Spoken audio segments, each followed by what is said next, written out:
Perfect. Pilipinas, ano na?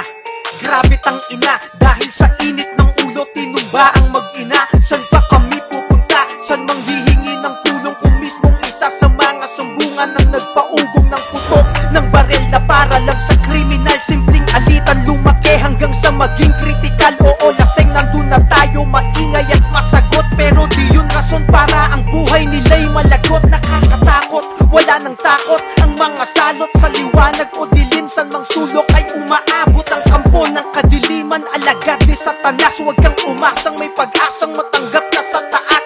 Walang kapatawaran ang ginawa mo, kahit sabihin mo pa nga na tao ka lang at ikay napuno, kaya mo nagawa to. Hindi ka tao sa harap ng anak mo at pamilya ng tao. Nagawa mo kumuha ng buhay na parang namamaril ka lang ng aso. Yan ang gusto mong gayahin ng iyong anak, yung pag meron siyang kaaway, hindi pwedeng walang sapak. Imbis na dapat ikaw ang magpapatigil ng talak, ikaw pa mismong dahilan sa dugo na pumatak. Dahil sa'yo ang respeto'y nabawasan, di man lahat pero hindi na rin mabilang. Ang tulad mong dapat nga ay aming sumbungan, pero bakit parang kayo pa ang kalaban?